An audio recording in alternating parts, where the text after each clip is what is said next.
नमस्कार साथियों, Einstein technical classes के यूट्यूब चैनल पर आपका बहुत बहुत स्वागत है, हार्दिक अभिनंदन है। आज इस वीडियो में हम इलेक्ट्रीशियन थ्योरी के 100 वन लाइनर क्वेश्चन देखेंगे। स्टार्ट करें उससे पहले यदि आप हमारे चैनल पर नए हो तो चैनल को सब्सक्राइब करें ताकि आने वाले वीडियोस की नोटिफिकेशन आपको सबसे पहले मिल सके। चलिए स्टार्ट करते हैं। पहला क्वेश्चन है, वह पदार्थ जिसका आकार व आयतन निश्चित होता है कौन सा होता है? इसका उत्तर होगा गैसीय पदार्थ होते हैं जिसका आकार व आयतन निश्चित होता है। अगला प्रश्न है, कौन सी धातु द्रव अवस्था में पाई जाती है? तो फ्रेंड्स, पारा धातु जो होती है वो द्रव अवस्था में पाई जाती है, इसका उत्तर होगा पारा। नेक्स्ट क्वेश्चन है, विद्युत धारा की चाल कितनी होती है? तो इसका उत्तर होगा 3 गुणा 10⁸ मीटर प्रति सेकंड, यानी कि विद्युत धारा की चाल सूर्य के प्रकाश की चाल के बराबर होती है। ये मान ना देकर के ऑप्शन में ये भी आ सकता है कि सूर्य के प्रकाश की चाल के बराबर। तो आप इसका उत्तर क्या होगा? 3 गुणा 10⁸ मीटर प्रति सेकंड विद्युत धारा की चाल होती है। अगला प्रश्न है, एक इलेक्ट्रॉन पर कितना आवेश पाया जाता है? तो इसका उत्तर होगा इलेक्ट्रॉन पर -1.6 गुणा 10⁻−19 कूलाम आवेश पाया जाता है। जबकि प्रोटॉन और न्यूट्रॉन पर कितना पाया जाता है? इलेक्ट्रॉन प्रोटॉन न्यूट्रॉन की खोज किसने की थी? ये सारी चीज़ें आप यदि देखना चाहते हो विस्तृत रूप से तो हमारे अन्य वीडियोज़ आपको यूट्यूब चैनल पर मिल जाएंगे। नेक्स्ट क्वेश्चन है, कौन से वैद्युतिक पदार्थ में फ्री इलेक्ट्रॉन की संख्या नगण्य अथवा नहीं होती है? तो फ्रेंड्स, क्वेश्चन है, कौन सा वैद्युतिक पदार्थ ऐसा है जिसमें फ्री इलेक्ट्रॉन्स नहीं पाए जाते हैं, यानी कि कुचालक या अचालक पदार्थ होते हैं जिसमें फ्री इलेक्ट्रॉन्स नहीं पाए जाते हैं, इसीलिए तो ये क्या होते हैं? कुचालक होते हैं। यदि इसमें फ्री इलेक्ट्रॉन्स होते तो ये कहीं ना कहीं वो इलेक्ट्रॉन्स बंद बनाते और वो चालकता ग्रहण कर लेते। अगला प्रश्न है, नाइक्रोम तार में विद्युत धारा का कौन सा प्रभाव कार्य करता है? तो फ्रेंड्स, नाइक्रोम तार में विद्युत धारा का उष्मीय प्रभाव कार्य करता है, इसका उत्तर होगा उष्मीय प्रभाव। नेक्स्ट क्वेश्चन है, विद्युत बल्ब विद्युत धारा के किस प्रभाव पर कार्य करता है? तो इसका उत्तर होगा प्रकाशीय प्रभाव पर कार्य करता है। नेक्स्ट क्वेश्चन है, विद्युत मोटर विद्युत धारा के किस प्रभाव पर कार्य करती है?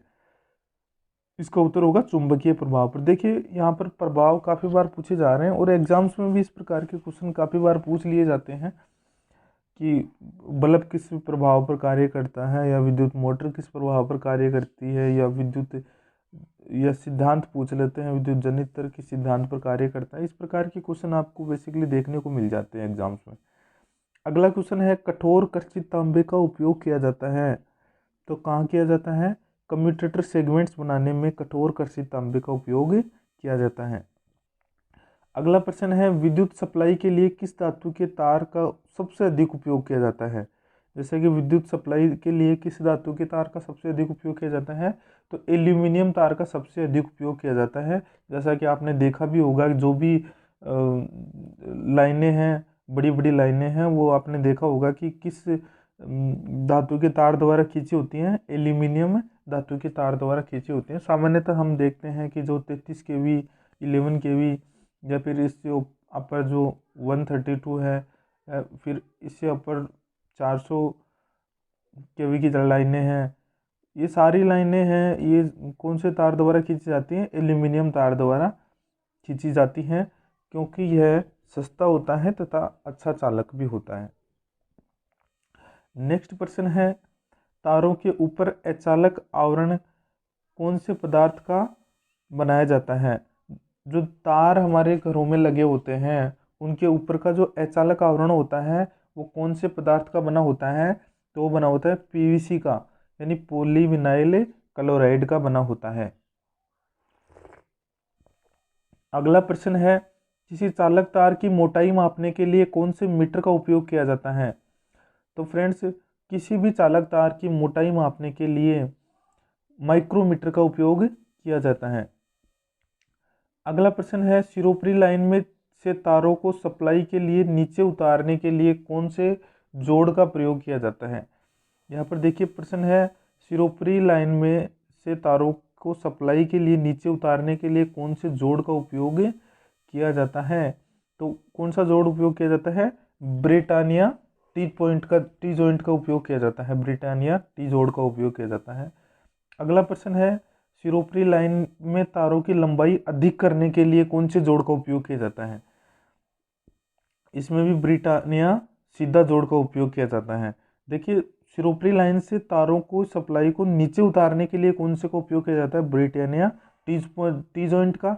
जबकि सिरोपरी लाइन में तारों की लंबाई को अधिक करने के लिए कौन से जोड़ का उपयोग किया जाता है, ब्रिटानिया सीधा जोड़ का उपयोग किया जाता है। अगला प्रश्न है, सोल्डरिंग के समय तारों के जोड़ से ऑक्साइड की परत हटाने में प्रयुक्त पदार्थ कौन सा है।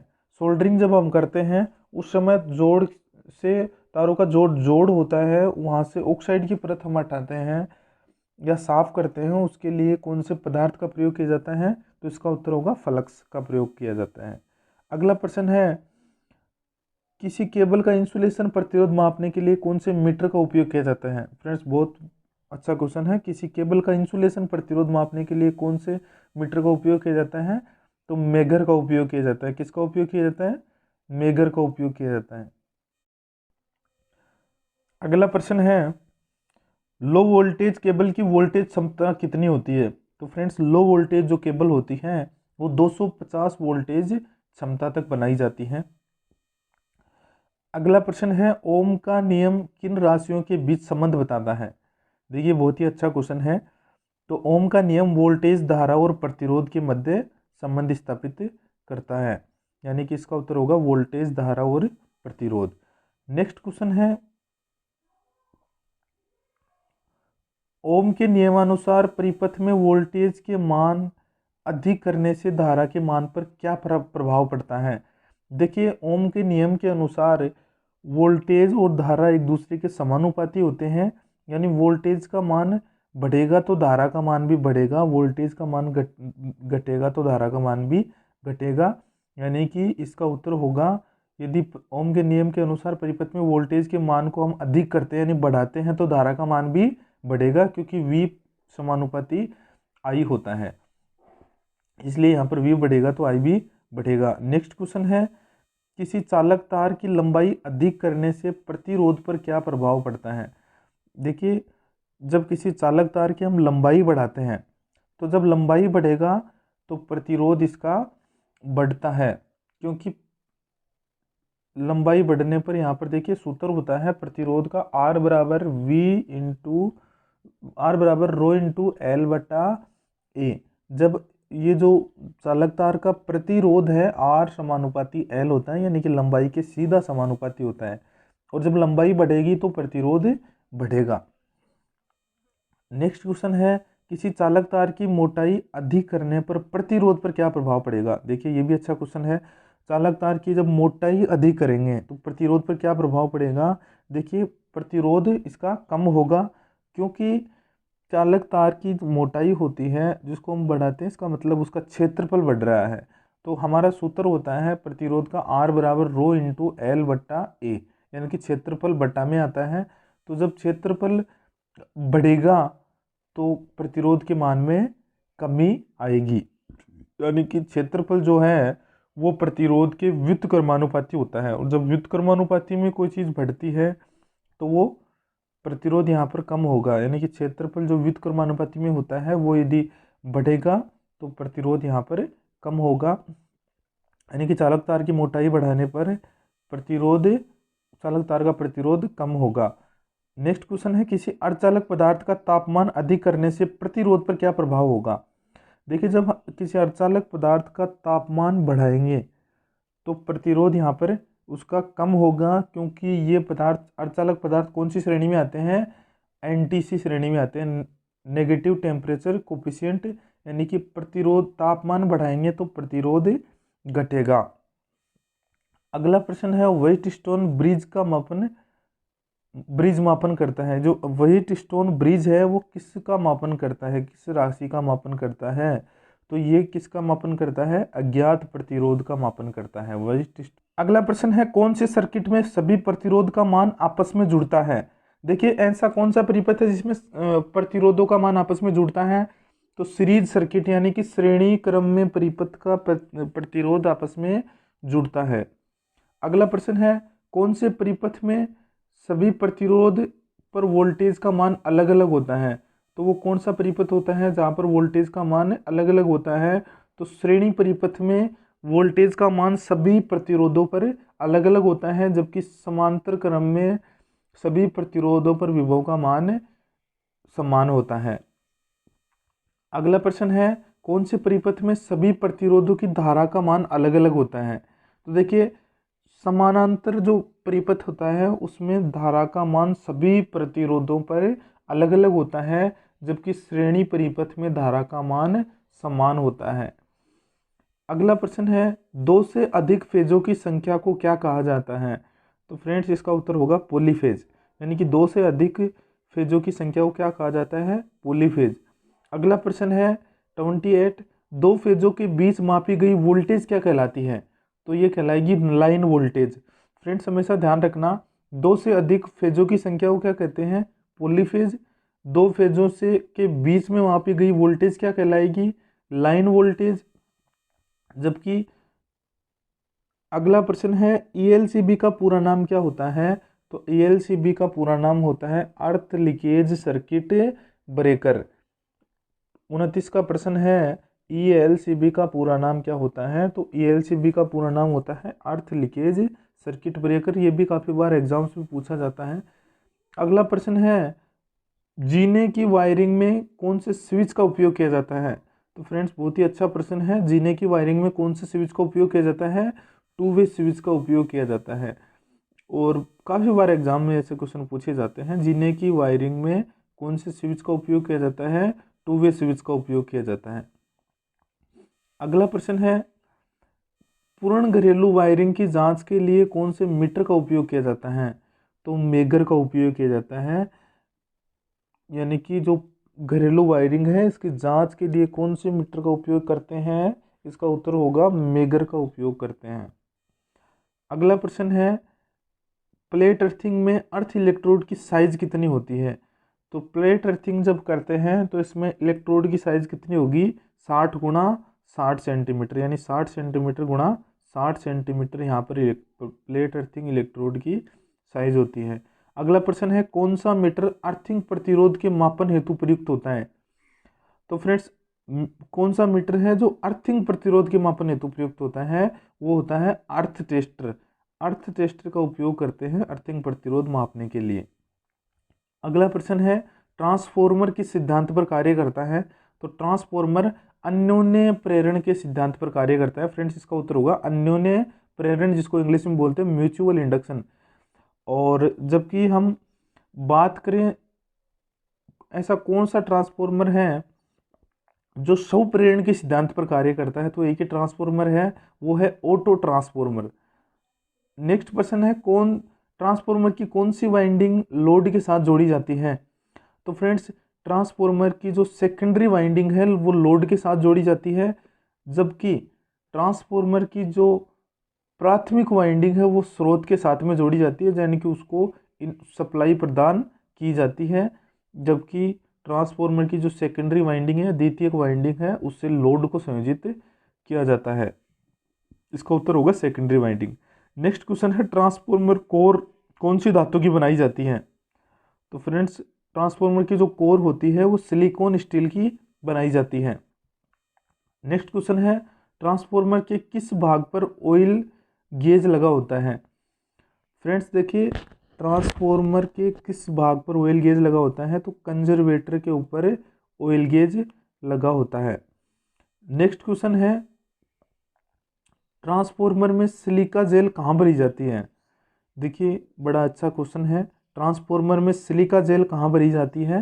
तो इसका उत्तर होगा ब्रीदर में। सिलिका जेल कहाँ भरी जाती है? ब्रीदर में भरी जाती है, जिसको हम श्वासक भी बोल सकते हैं। अगला प्रश्न है, शुष्क सिलिका जेली का रंग कैसा होता है? यानी शुष्क जो सिलिका जेल होती है उसका रंग कैसा होता है? तो फ्रेंड्स उसका रंग होता है हल्का गुलाबी। नेक्स्ट क्वेश्चन है, एक स्टेप डाउन ट्रांसफॉर्मर की प्राइमरी वाइंडिंग होती है। तो फ्रेंड्स एक स्टेप डाउन ट्रांसफॉर्मर की जो प्राइमरी वाइंडिंग है उसको क्या बोलते हैं, एच टी। नेक्स्ट क्वेश्चन है, देखिए हाई टेंशन और एक होता है लो टेंशन। यहाँ पर एच टी की फुल फॉर्म होगी हाई टेंशन, यानी कि ट्रांसफॉर्मर की जो प्राइमरी वाइंडिंग, देखो स्टेप डाउन बोला जा रहा है, इसका मतलब वो उच्च वोल्टेज को निम्न वोल्टेज में बदल रहा है। इसका मतलब जो प्राइमरी वाइंडिंग होगी वहाँ पर वोल्टेज का मान अधिक होगा, इसलिए यहाँ इसको बोला जाएगा एच टी यानी हाई टेंशन। जबकि नेक्स्ट जो इसकी सेकेंडरी वाइंडिंग होगी इसको क्या बोल देंगे, लो टेंशन। अगला प्रश्न है, 33/11 केवी ट्रांसफॉर्मर की सेकेंडरी वाइंडिंग का वोल्टेज कितना होता है। देखिए बहुत अच्छा क्वेश्चन है, जबकि सीधा सीधा क्वेश्चन है। बहुत सारे बच्चे हैं जो इसको गलत कर देते हैं। 33/11 केवी का मतलब हुआ कि इसको 33 दी जा रही है और ये आउटपुट में हमें क्या दे रहा है, 11 केवी दे रहा है। इसका मतलब 33/11 केवी ट्रांसफॉर्मर होता है, इसकी सेकेंडरी वाइंडिंग का वोल्टेज पूछा है, तो सेकेंडरी में हमें कितना आउटपुट दे रहा है, 11 केवी, तो इसका उत्तर होगा 11 केवी। अगला प्रश्न है, ट्रांसफॉर्मर की कौन सी हानि का मान लोड परिवर्तन से परिवर्तित नहीं होता। फ्रेंड्स बहुत अच्छा क्वेश्चन है। क्वेश्चन है कि ऐसी कौन सी हानि है जो ट्रांसफॉर्मर की लोड परिवर्तन के साथ परिवर्तित नहीं होती है। तो लोह हानि होती है जो ट्रांसफॉर्मर के लोड परिवर्तन के साथ परिवर्तित नहीं होती है, यह एक स्थिर हानि होती है। अगला प्रश्न है, एक ऑटो ट्रांसफॉर्मर किस सिद्धांत पर कार्य करता है। देखिए अभी मैंने क्वेश्चन बताया था और एक क्वेश्चन आ गया है। ऑटो ट्रांसफॉर्मर किस सिद्धांत पर कार्य करता है, यह स्व प्रेरण के सिद्धांत पर कार्य करता है। नेक्स्ट क्वेश्चन है, क्लिप ऑन टेस्टर में कौन सा ट्रांसफॉर्मर कार्य करता है। तो फ्रेंड्स क्लिप ऑन टेस्टर है, इसमें करंट ट्रांसफॉर्मर यानी सीटी ट्रांसफॉर्मर यहाँ पर कार्य करता है या उपयोग में लिया जाता है। अगला प्रश्न है, सीटी ट्रांसफॉर्मर का पूरा नाम। देखिए मैंने पहले ही बता दिया है, सीटी ट्रांसफॉर्मर का पूरा नाम क्या होता है, करंट ट्रांसफॉर्मर होता है। अगला प्रश्न है, 3 फेज ट्रांसफॉर्मर के कौन से कनेक्शन से न्यूट्रल प्राप्त किया जाता है। देखिए बहुत ही अच्छा क्वेश्चन है, 3 फेज ट्रांसफॉर्मर के कौन से कनेक्शन से न्यूट्रल प्राप्त किया जाता है। तो स्टार कनेक्शन से यहाँ पर न्यूट्रल प्राप्त किया जाता है, जबकि डेल्टा में न्यूट्रल नहीं होता है। यहाँ पर स्टार कनेक्शन में क्या होता है, न्यूट्रल होता है। अगला प्रश्न है, ट्रांसफॉर्मर की रेटिंग होती है। तो ट्रांसफॉर्मर की रेटिंग किस में होती है, केवीए में। अगला प्रश्न है, ट्रांसफॉर्मर की प्राइमरी वाइंडिंग में कौन सा चुंबकीय क्षेत्र होता है। तो फ्रेंड्स ट्रांसफॉर्मर की जो प्राइमरी वाइंडिंग होती है इसमें कौन सा चुंबकीय क्षेत्र होता है, प्रत्यावर्ती चुंबकीय क्षेत्र। नेक्स्ट क्वेश्चन है, भूमिगत ट्रांसफॉर्मर में कौन सा ऑयल भरा होता है। देखिए अच्छा क्वेश्चन है, भूमिगत जो ट्रांसफॉर्मर होते हैं इसमें कौन सा ऑयल भरा जाता है, सिंथेटिक ऑयल उपयोग किया जाता है। 50 का प्रश्न है, वोल्टेज के आधार पर ट्रांसफॉर्मर कितने प्रकार के होते हैं। देखिए सीधा सीधा क्वेश्चन यहाँ पर पूछा गया है, वोल्टेज के आधार पर ट्रांसफॉर्मर कितने प्रकार के होते हैं। तो यहाँ पर 2 प्रकार के होते हैं वोल्टेज के आधार पर, एक तो होता है स्टेप अप और एक होता है स्टेप डाउन। यानी कि स्टेप अप उसको बोलते हैं जो वोल्टेज को बढ़ाता है, जबकि स्टेप डाउन उसको बोलते हैं जो वोल्टेज को घटाता है। नेक्स्ट क्वेश्चन है 51, ट्रांसफॉर्मर का कौन सा भाग चुंबकीय बल रेखाओं को रास्ता प्रदान करता है। तो ट्रांसफॉर्मर की जो कोर होती है, इसका उत्तर होगा ट्रांसफॉर्मर की कोर। यानी कि ट्रांसफॉर्मर की जो कोर होती है वो चुंबकीय बल रेखाओं को रास्ता प्रदान करने का कार्य करती है। नेक्स्ट क्वेश्चन है, किस प्रकार के ट्रांसफॉर्मर में चुंबकीय फ्लक्स के बहने के 2 रास्ते होते हैं। देखिए इसका उत्तर होगा सेल टाइप ट्रांसफॉर्मर। जो सेल टाइप ट्रांसफॉर्मर होता है उसमें चुंबकीय फ्लक्स के बहने के 2 रास्ते होते हैं। अगला प्रश्न है, कौन से ट्रांसफॉर्मर में एक ही वाइंडिंग प्राइमरी और सेकेंडरी का कार्य करती है। देखिए बहुत अच्छा क्वेश्चन यहाँ पर पूछा गया है, कौन सा ट्रांसफॉर्मर है जिसमें एक ही वाइंडिंग होती है और जो प्राइमरी और सेकेंडरी का कार्य करती है। इसका उत्तर होगा ऑटो ट्रांसफॉर्मर। देखिए ऑटो ट्रांसफॉर्मर में केवल एक ही वाइंडिंग की जाती है और उसी में से लो वोल्टेज साइड पर क्या किया जाता है, लो वोल्टेज साइड पर टेपिंग कर ली जाती है और जिसको जितना वोल्टेज चाहिए उतना उपयोग में ले सकता है, यानी कि कौन सा ट्रांसफॉर्मर होगा, ऑटो ट्रांसफॉर्मर होगा। यानी कि इसका उपयोग कहाँ करते हैं, जैसे कि स्टेबलाइजर में इसका उपयोग करते हैं या प्रतिरोधक बनाने के लिए या स्टार्टर के रूप में इसका उपयोग किया जाता है। अगला प्रश्न है ट्रांसफॉर्मर की बकोल्ज रिले आधारित होती है। तो बकोल्ज रिले किस पर आधारित होती है, यह गैस आधारित रिले होती है। अगला प्रश्न है कौन से मीटर को सदैव श्रेणी क्रम में जोड़ा जाता है। देखिए काफ़ी बार एग्जाम्स में पूछा जाता है कौन सा मीटर है जिसको सदैव श्रेणी क्रम में जोड़ा जाता है। एमीटर होता है जिसको सदैव परिपथ में श्रेणी क्रम में जोड़ा जाता है, जबकि इसको पूछा इस प्रकार से जाता है कि एमीटर को कौन से क्रम में जोड़ा जाता है, तो एमीटर को सदैव श्रेणी क्रम में जोड़ा जाता है। अगला प्रश्न है पाइप अर्थिंग में अर्थ इलेक्ट्रोड की साइज कितनी होती है। तो फ्रेंड्स पाइप अर्थिंग में अर्थ इलेक्ट्रोड की साइज होती है 38 mm यानी 38 mm होती है। अगला प्रश्न है केसिंग केपिंग कौन से पदार्थ की बनी होती है। तो फ्रेंड्स केसिंग केपिंग होती है वो पीवीसी की बनी होती है और पीवीसी की फुल फॉर्म आपको मैंने पहले भी बताई थी, पॉलीविनाइल क्लोराइड होता है। नेक्स्ट क्वेश्चन है विद्युत बल्ब का फिलामेंट किस धातु का बना होता है। तो फ्रेंड्स विद्युत बल्ब का जो फिलामेंट होता है वो टंगस्टन का बना होता है। किस धातु का बना होता है, टंगस्टन का बना होता है। अब देखिए क्वेश्चन ये भी बन सकता है कि टंगस्टन कौन कौन सी धातुओं का मिश्रण होता है, ये बहुत सारी चीज़ें हैं ये पूछी जाती हैं। तो इसके लिए आप विस्तृत रूप से जानने के लिए या इलेक्ट्रिशियन थ्योरी को आप विस्तृत रूप से पढ़ने के लिए हमारा जो चैनल है इस पर विजिट कीजिए और बहुत अच्छे अच्छे वीडियोस आपको देखने को मिल जाएंगे जो इलेक्ट्रिशियन थ्योरी के हैं और बहुत गहराई से वीडियोस को बनाया गया है ताकि एग्जाम्स में किसी प्रकार का कोई भी क्वेश्चन नहीं छूटे। चलिए फ्रेंड्स नेक्स्ट क्वेश्चन है 59 सोडियम वेपर लैंप विद्युत धारा के किस प्रभाव पर कार्य करता है। देखिए बहुत ही अच्छा क्वेश्चन है। सोडियम वेपर लैंप है वो विद्युत धारा के गैस आयनीकरण प्रभाव पर कार्य करता है। नेक्स्ट क्वेश्चन है विद्युत धारा के किरण प्रभाव का उदाहरण कौन सा है। तो विद्युत धारा के किरण प्रभाव का उदाहरण है एक्सरे। एक्सरे किस पर कार्य करता है, किरण प्रभाव पर कार्य करता है। नेक्स्ट क्वेश्चन है विद्युत धारा की इकाई क्या है। देखिए क्वेश्चन बड़ा सिंपल सा है लेकिन एग्जाम्स में पूछ लिया जाता है। विद्युत धारा की इकाई क्या होती है, एम्पियर होती है और बहुत सारे बच्चों को पता ही नहीं होता है, हकीकत बात तो यही है। नेक्स्ट क्वेश्चन है कौन सा सर्किट वोल्टेज ड्रॉप सर्किट होता है। तो सीरीज सर्किट जो होता है वो वोल्टेज ड्रॉप सर्किट होता है।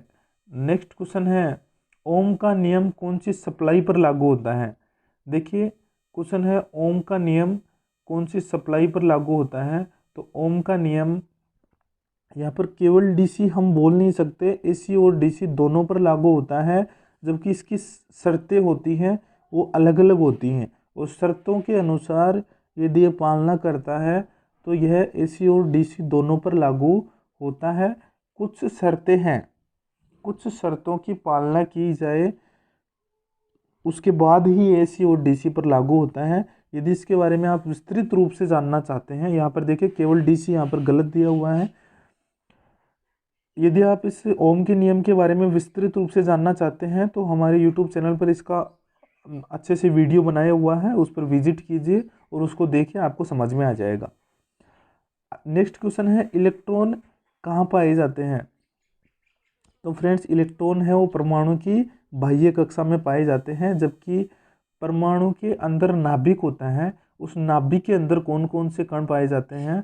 तो वहाँ पाए जाते हैं प्रोटॉन और न्यूट्रॉन, जबकि इलेक्ट्रॉन कहाँ पाए जाते हैं, परमाणु की बाहरी कक्षा में, जो कि नाभिक की चारों ओर कक्षाओं में चक्कर लगाते हैं। अगला प्रश्न है सबसे अच्छा चालक पदार्थ कौन सा होता है। तो सबसे अच्छा चालक पदार्थ कौन सा होता है, वो होता है चांदी। नेक्स्ट क्वेश्चन है जबकि देखिए यहाँ पर सबसे अच्छा चालक पदार्थ तो चांदी है, लेकिन तारों में सर्वाधिक उपयोग किया जाने वाला पदार्थ कौन सा होगा, वो होगा एल्यूमिनियम। क्योंकि देखिए चांदी यहाँ पर सबसे महंगी होती है, इसलिए चांदी का उपयोग नहीं किया जा सकता क्योंकि ये काफ़ी कॉस्टली होती है, जबकि यहाँ पर एल्यूमिनियम चालक भी अच्छा है और यहाँ पर कॉस्ट भी उसकी अच्छे से पड़ जाती है अपने को। नेक्स्ट क्वेश्चन है रबर कौन सा पदार्थ है, तो रबर यहाँ पर अचालक पदार्थ की श्रेणी में आता है। नेक्स्ट क्वेश्चन है विद्युत धारा का सबसे अच्छा चालक कौन सी धातु होती है, तो विद्युत धारा का सबसे अच्छा चालक है चांदी। नेक्स्ट क्वेश्चन है एक अर्धचालक पदार्थ है, तो जर्मेनियम, सिलिकॉन, ये सब क्या है, अर्धचालक पदार्थ की श्रेणी में आते हैं। नेक्स्ट क्वेश्चन है BIS का पूरा नाम क्या है, BIS का पूरा नाम होता है bureau of Indian standard. Next question है कौन से अग्निशामक का उपयोग गैसों के लिए किया जाना चाहिए, यानी कि गैसों में लगी आग को बुझाने के लिए कौन से अग्निशामक का उपयोग किया जाना चाहिए। इसका उत्तर होगा कार्बन टेट्रा क्लोराइड का उपयोग किया जाना चाहिए। कार्बन टेट्रा क्लोराइड जो अग्निशामक CTC अग्निशामक जिसको बोलते हैं, उसका उपयोग गैसों की आग को बुझाने के लिए किया जाना चाहिए। नेक्स्ट क्वेश्चन है किस प्रकार के अग्निशामक हेलोन अग्निशामक कहा जाता है। देखिए यहाँ पर क्वेश्चन है किस प्रकार के अग्निशामक को हेलोन अग्निशामक कहा जाता है, तो गैसीय प्रकार के जो अग्निशामक होते हैं उनको क्या कहा जाता है, हेलोन अग्निशामक कहा जाता है। नेक्स्ट क्वेश्चन है 72 आग की ए श्रेणी में कौन से पदार्थ आते हैं, किस श्रेणी। देखिए यहाँ पर क्वेश्चन बहुत अच्छा पूछा गया है कि आग की ए श्रेणी के अंदर कौन कौन से पदार्थ आते हैं, तो फ्रेंड्स ए श्रेणी के अंदर लकड़ी, कागज, कपड़ा, जूट आदि में जो आग लगती है वो कौन सी श्रेणी में आते हैं, आग की ए श्रेणी में आते हैं। और इनको बुझाने के लिए किसका उपयोग कर सकते हैं, इनको बुझाने के लिए सामान्यतः जल की बौछारें की जाती हैं, इससे ये आग बुझ जाती है। अगला प्रश्न है जल प्रकार के अग्निशामक का उपयोग किस श्रेणी की आग को बुझाने के लिए किया जाता है। देखिए अभी मैंने बताया था वही क्वेश्चन आपके सामने आ गया है, यानी कि जल प्रकार के अग्निशामक का उपयोग किस श्रेणी की आग को बुझाने के लिए किया जाता है, श्रेणी ए की आग को बुझाने के लिए किया जाता है। नेक्स्ट क्वेश्चन है 74 कृत्रिम श्वास की कौन सी विधि का उपयोग तुरंत श्वास देने के लिए किया जाता है। देखिए बहुत ही अच्छा क्वेश्चन है और बार बार पूछा जाता है एग्जाम के अंदर। तो कृत्रिम श्वास की कौन सी विधि है, तो वो होगी मुंह से मुंह में हवा भरना। मुंह से मुंह विधि को कृत्रिम श्वास की उस विधि के अंतर्गत माना जाता है, यानी जब किसी कोई हादसा हो गया और उसमें तुरंत आपको श्वास देना है तो कौन सी विधि का उपयोग करेंगे, मुंह से मुंह विधि का उपयोग करेंगे। नेक्स्ट क्वेश्चन है कौन से पदार्थ का आकार निश्चित नहीं होता, तो कौन सा पदार्थ होता है, द्रव्य पदार्थ होता है जिसका आकार निश्चित नहीं होता है। अगला प्रश्न है परमाणु का कौन सा कण उदासीन होता है, तो फ्रेंड्स परमाणु का जो न्यूट्रॉन कण होता है वो उदासीन होता है, जबकि प्रोटॉन धनात्मक होता है तथा इलेक्ट्रॉन ऋणात्मक होता है। और जबकि संपूर्ण परमाणु की हम बात करें तो संपूर्ण परमाणु विद्युतीय रूप से उदासीन होता है, क्योंकि जितने इलेक्ट्रॉन की संख्या होती है उतने प्रोटॉनों की संख्या होती है, इसलिए प्लस से माइनस कैंसिल हो जाता है और परमाणु विद्युतीय रूप से क्या हो जाता है, उदासीन माना जाता है। अगला प्रश्न है विद्युत धारा के रासायनिक प्रभाव का उदाहरण है, तो जो विद्युत बैटरी है फ्रेंड्स वो विद्युत धारा के रासायनिक प्रभाव का उदाहरण है, इसका उत्तर होगा विद्युत बैटरी। अगला प्रश्न है विद्युत फ्यूज विद्युत धारा के कौन से प्रभाव पर कार्य करते हैं। फ्रेंड्स बहुत ही अच्छा क्वेश्चन यहाँ पर पूछा गया है, विद्युत फ्यूज विद्युत धारा के कौन से प्रभाव पर कार्य करता है, तो विद्युत फ्यूज विद्युत धारा के ऊष्मीय प्रभाव पर कार्य करता है। नेक्स्ट क्वेश्चन है विद्युत धारा के मापन हेतु कौन से मीटर का उपयोग किया जाता है, तो फ्रेंड्स इसका उत्तर होगा एमीटर का उपयोग किया जाता है, यानी कि विद्युत धारा के मापन के लिए एमीटर का उपयोग किया जाता है। अगला प्रश्न है विभवांतर की इकाई क्या है, तो फ्रेंड्स विभवांतर की इकाई क्या होती है, वोल्ट, यानी कि विभवांतर को किस में मापते हैं, वोल्ट में मापते हैं। जबकि विभवांतर को मापने वाला यंत्र कौन सा होता है, वोल्ट मीटर होता है। नेक्स्ट क्वेश्चन है 81, सबसे कठोर अचालक है। तो सबसे कठोर अचालक की श्रेणी में कौन सा पदार्थ आता है, एबोनाइट। एबोनाइट क्या है, सबसे कठोर अचालक है। नेक्स्ट क्वेश्चन है कौन से वैद्युतिक उपकरण में माइका का उपयोग किया जाता है। देखिए वह कौन सा उपकरण है जिसमें माइका का उपयोग किया जाता है, तो विद्युत इस्त्री में इसका उपयोग किया जाता है माइका का। नेक्स्ट क्वेश्चन है ओम के नियम में कौन सी राशि नियतांक है। देखिए ये क्वेश्चन काफ़ी गहराई से पूछा गया है, क्योंकि बच्चे क्या करते हैं, क्योंकि आर जो होता है ओम के नियम में V बराबर आई आर सूत्र होता है, और इसमें जो आर होता है यानी कि आर यहाँ पर क्या होता है, एक नियतांक होता है। और इस नियतांक को क्या माना गया है, प्रतिरोध माना गया है, यानी कि धारा के प्रवाह में बाधा उत्पन्न करने वाली राशि को क्या कहते हैं, प्रतिरोध कहते हैं। और ओम के नियम में जो आर आता है वो क्या होता है, एक नियतांक तो होता है, लेकिन वो क्या करता है, प्रतिरोध का कार्य करता है। तो ओम के नियम में कौन सी राशि है जो नियतांक होती है, प्रतिरोध। नेक्स्ट क्वेश्चन है दीवार घड़ी में उपयोग होने वाले सेलों की कौन सी श्रेणी में आते हैं। बड़ा अच्छा क्वेश्चन है। प्राथमिक सेलों में आते हैं, क्योंकि इनको केवल एक ही बार उपयोग किया जाता है, उसके बाद फेंक दिया जाता है, चार्ज नहीं किया जा सकता, इसलिए कौन सी श्रेणी में आते हैं, प्राथमिक सेलों की श्रेणी में आते हैं। अगला प्रश्न है फ्यूज की बॉडी के निर्माण में कौन सा अचालक पदार्थ उपयोग किया जाता है। देखिए फ्रेंड्स आपने भी घर पर फ्यूज देखे होंगे, और यहाँ पर पूछा गया है कि फ्यूज की बॉडी के निर्माण में यानी बाहरी आवरण के निर्माण में कौन से अचालक पदार्थ का उपयोग किया जाता है, तो इसका उत्तर होगा पोर्सिलेन का उपयोग किया जाता है। नेक्स्ट क्वेश्चन है प्लेट अर्थिंग करते समय भूमि के अंदर अर्थिंग प्लेट को किस अवस्था में रखा जाता है, तो इसका उत्तर होगा वर्टिकल, और वर्टिकल को अपन क्या बोलते हैं, ऊर्ध्वाधर अवस्था में रखा जाता है। नेक्स्ट क्वेश्चन है हाइड्रोमीटर के फ्लोट में आपेक्षिक घनत्व मापने के लिए किस पदार्थ को भरा जाता है। तो हाइड्रोमीटर के फ्लोट में आपेक्षिक घनत्व को मापने के लिए लेड का प्रयोग किया जाता है। किसका प्रयोग किया जाता है, लेड का प्रयोग किया जाता है। नेक्स्ट क्वेश्चन है श्रेणी क्रम में जुड़े एमीटर का उपयोग किस लिए किया जाता है। तो फ्रेंड्स सर्किट की धारा मापने के लिए। किस लिए किया जाता है, सर्किट की धारा मापने के लिए श्रेणी क्रम में जुड़े एमीटर का उपयोग किया जाता है।